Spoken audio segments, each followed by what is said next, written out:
Uttar Pradesh Congress committee के तत्वाधान में कांग्रेस की एससी सेल द्वारा जुपिटर हॉल, इंदिरा गांधी प्रतिष्ठान, गोमती नगर, लखनऊ में कांसीराम जयंती पर आयोजित समारोह में नेता प्रतिपक्ष राहुल गांधी लखनऊ पहुंचे। वहां उन्होंने कांग्रेस कार्यकर्ताओं को संबोधित किया। न्यायप्रिय जननायक नाम से ख्याति प्राप्त करने वाले राहुल गांधी के लखनऊ पहुंचने पर कांग्रेसियों ने उनका जोरदार स्वागत किया। अपने संबोधन में क्या कुछ कहा राहुल गांधी ने, आइए सुनते हैं।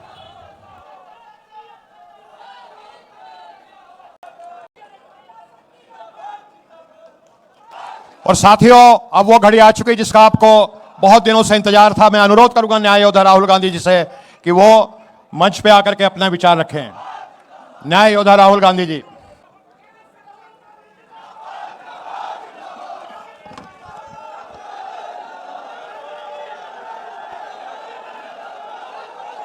राजेंद्र पाल गौतम जी, अनिल जैन जी, अविनाश पांडे जी, अजय राय जी, लाल अनीस अंसारी जी, जस्टिस वीरेंद्र यादव जी, आज हम कांशीराम जी की याद करते हैं। उनका जो संघर्ष था, उनका जो विजन था, उनका जो हिंदुस्तान की राजनीति पर इफेक्ट था, उसको हम याद करते हैं और दिल से उनका धन्यवाद करते हैं। काफी लोगों ने भाषण दिए और कहना चाहता हूं कि हर भाषण में गहराई थी, हर भाषण में गहराई थी।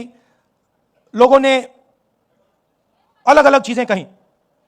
पहले भाषण में कहा कि हमें क्या चाहिए। आपने लिस्ट दी कि हमें ये चाहिए, ये चाहिए, ये चाहिए, ये चाहिए। और जब आप कह रहे थे, मैं सोच रहा था कि भाई राजनीति में चाहने से कोई देता नहीं है। मेरा एक्सपीरियंस है कि भैया जितना आपको चाहना है चाह लो, उसका कोई मतलब नहीं होता। तो मैं ये सोच रहा था, फिर दूसरा भाषण आया और एकदम उन्होंने कहा जो मेरे दिल में दिमाग में सवाल था कि भाई सही है, ये चाहिए, मगर कैसे।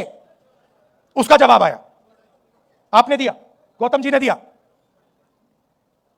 कि जब तक विचारों के लिए नहीं लड़ा जाएगा तब तक कुछ नहीं होने वाला। और मैं आपसे कह देता हूं, ये जो आप नारे लगाते हैं इससे कुछ होता नहीं है।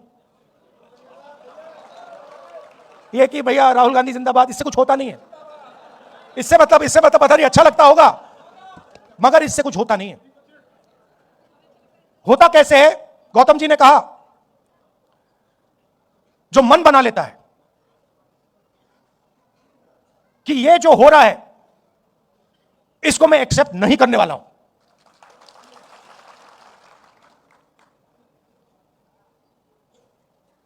भाषण देने से पहले मैं सोच रहा था कि अंबेडकर जी शिक्षा की बात करते थे, संगठित होने की बात करते थे, और जब कांशीराम रात में उत्तर प्रदेश में घूमते थे, वो पेन लिए घूमते थे और वो कहते थे कि पेन होता है, लिखाई इस साइड से होती है, शाही इस साइड में होती है, निब इस साइड होता है, ऊपर से कवर लग जाता है 15% का, वो कहते थे। और वो ये भी कहते थे कि पेन को ऐसे होना चाहिए कि समाज का फायदा 15% को मिले, मगर 85% को भी मिलना चाहिए, उसमें शामिल वो भी होने चाहिए। अब क्या हुआ? अब बीजेपी ने नया सिस्टम उठाया है। बीजेपी ने पेन और इसको अलग कर दिया, इसको पता नहीं कहां फेंक दिया, और उसके लिए इसको लिए फिर रहे हैं।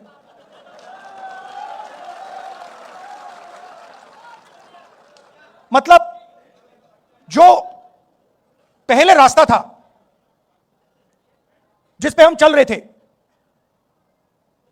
और तेजी से चलना था, और उसमें कांग्रेस पार्टी की भी कमियां थी, इसीलिए कांशीराम जी सफल हुए। अगर कांग्रेस पार्टी अपना काम करती तो कांशीराम जी सक्सेस नहीं हो पाते। और मैंने किसी और से एक दिन कह दिया, पता नहीं सही कहा या गलत कहा, मगर अगर जवाहरलाल नेहरू जिंदा होते तो कांशीराम जी कांग्रेस के चीफ मिनिस्टर होते।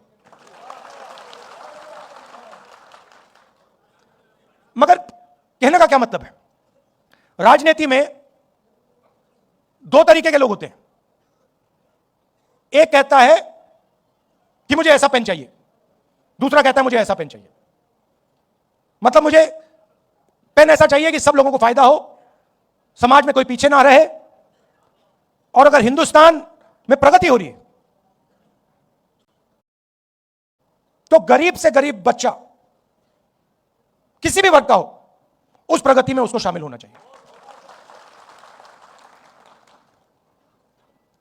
अगर हम हिंदुस्तान को आज देखें, हमारी संस्थाएं को आप देखिए, किसको भी चुन लीजिए, जुडिशरी चुननी है उसको चुन लीजिए,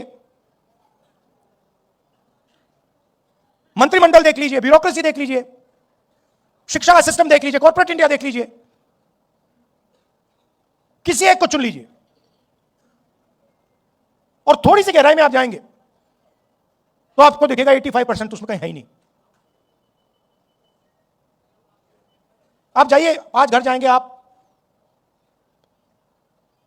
स्टॉक मार्केट का समय है, आप इंटरनेट पे जाइए और 500 सबसे बड़ी कंपनियों के नाम ले लीजिए और इंटरनेट पे जाके आप देखिए, उनके सीईओज का आप नाम निकाल लीजिए, उनके सीनियर मैनेजमेंट का आप नाम निकाल लीजिए और आप देखिए वहां पे दलित, आदिवासी, पिछड़ा, अति पिछड़ा, माइनॉरिटी कितने हैं आप देख लीजिए, आपको कोई नहीं मिलेगा। एक नहीं मिलेगा आपको। अदानी जी की कंपनी में जाइए, उनके सप्लायर्स की लिस्ट निकालिए, उनकी कंपनी को हजारों कंपनियां सप्लाई करती हैं, थोड़ी छोटी होती है, उनकी लिस्ट निकालिए, उनके सीईओ देख लीजिए, आपको वहां एक भी दलित नहीं मिलेगा, एक आदिवासी, एक पिछड़ा वर्ग, कोई नहीं मिलेगा उसमें। किसी भी प्राइवेट अस्पताल में चले जाइए, आपके परिवार के लोग बीमार होते हैं, अगली बार आप जाएंगे जरा नाम पढ़िए, अपोलो हॉस्पिटल में जाके नाम पढ़िए डॉक्टरों के, वहां पे आपको एक दलित नाम नहीं मिलेगा, एक पिछड़े वर्ग का नाम नहीं मिलेगा, एक आदिवासी नहीं मिलेगा। और कॉन्स्टिट्यूशन कहता है कि यह देश सबका है, वन मैन वन वोट, जितनी आबादी उतनी भागीदारी, कॉन्स्टिट्यूशन कहता है कि सारे के सारे लोग एक जैसे हैं, कोई कम नहीं है, सब समान है।